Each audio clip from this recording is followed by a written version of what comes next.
Ugh, we've all been there, right? The sink is full of water, and it's just not going down. You've got a clog. And your first thought is probably, what did I just put down there? But what if the real reason your drain is backed up has almost nothing to do with last night's dinner and everything to do with a story that started like 70 years ago? So, yeah, what does a housing boom from the 1950s have to do with your kitchen sink today?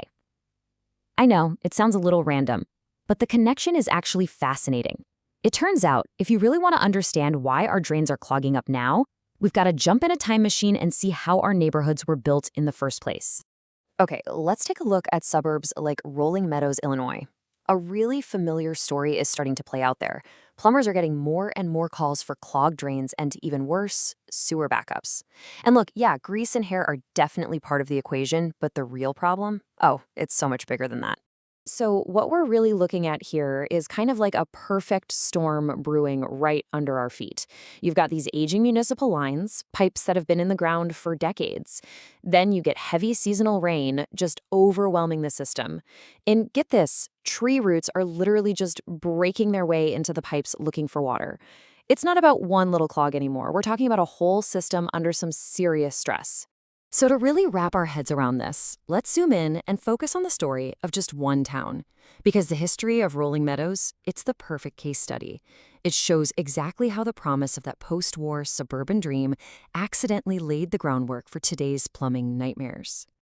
I mean, this timeline really tells you everything you need to know. For more than 100 years, this place was just farmland. Then, bam, the post-war housing craze hits. The first families move into this new development in 1953. And by 1970, the place is just packed with apartment buildings. Think about what that means. All that explosive growth required laying down miles and miles of pipes and sewer lines, basically all at once. The whole system was built for the demand right then and there, not necessarily to last forever. And just look at the speed of it all. 700 houses sold in just 2 years. That's insane. The developer, Kimball Hill, wasn't just throwing up houses. Nope, he was building a whole community from scratch. We're talking schools, parks, the whole shebang.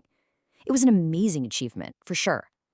But it also meant that pretty much every pipe and sewer line for the entire city went into the ground at the same time, was made of the same stuff, and basically started the same ticking clock. And it didn't stop with the houses. Right on their heels came the businesses. An industrial park pops up, a huge department store, a Western electric plant with 1,500 employees. All of this success, all of this growth, it just kept piling more and more demand onto that brand new infrastructure, which was already starting to age. So the big question is, how do you fix a problem that's basically 70 years old? Well, you definitely don't use 70-year-old tools. Today's plumbers are tackling these literally deep-rooted issues with some seriously impressive tech. Okay, so there are basically two main ways to go about this. You've got power rodding, which you can think of as kind of a mechanical drill for your pipes. It just physically breaks up whatever's blocking the way. But then there's hydrojetting, and this stuff is next level. It uses these super high-pressure jets of water to literally blast the inside of the pipes clean. We're talking everything from grease buildup to those pesky tree roots. But here's the real game changer. Before they even think about rodding or jetting, plumbers can send a tiny little camera right down into the drain line. There's no more guesswork.